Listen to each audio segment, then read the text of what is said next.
यह कहानी भारत के एक छोटे से गांव नंदपुर की है।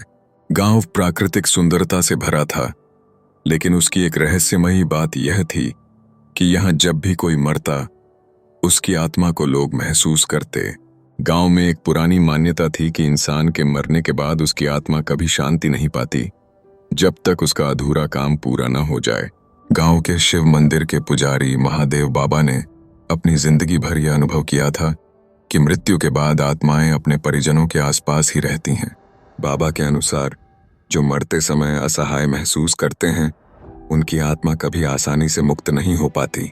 गांव के कोने में रहने वाली सुजाता की कहानी ने पूरे गांव को सोचने पर मजबूर कर दिया।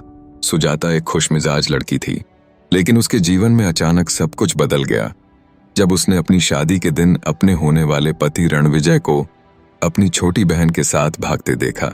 सुजाता यह गहरा आघात सहन नहीं कर पाई और उसने उसी रात आत्महत्या कर ली। उस दिन के बाद से गांव वालों ने सुजाता के घर और उसके आसपास अजीब अजीब चीजें देखनी शुरू कर दीं। कभी घर के बाहर किसी के रोने की आवाजें आती, तो कभी एक सफेद साड़ी में महिला को खिड़की पर खड़ा देखा जाता। शिव मंदिर के पुजारी महादेव बाबा ने इस बात को गंभीरता से लिया।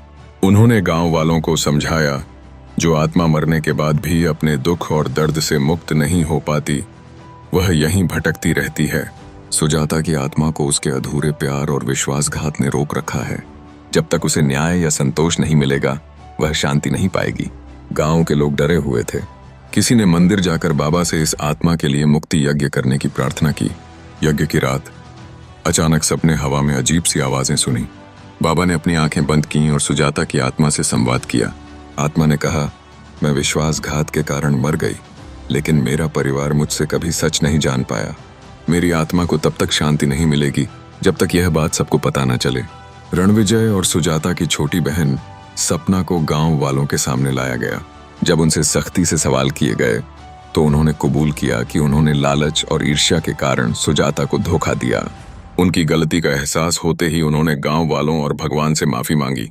सच्चाई के उजागर होने और यज्ञ के संपन्न होने के बाद बाबा ने महसूस किया कि वातावरण हल्का और शांत हो गया।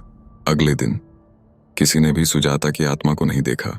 कहा जाता है कि उसकी आत्मा ने अपनी अंतिम शांति पाकर मोक्ष प्राप्त कर लिया। गांव वालों को यह समझ आ गया कि मृत्यु के बाद आत्मा को शांति तभी मिलती है जब उसके अधूरे काम पूरे हो जाएं। उनकी यह कहानी सभी को आत्मा और जीवन की वास्तविकता पर विचार करने के लिए मजबूर करती है। यह संदेश देती है कि हर जीवन अनमोल है और इसे विश्वास, प्यार और सच्चाई के साथ जीना चाहिए।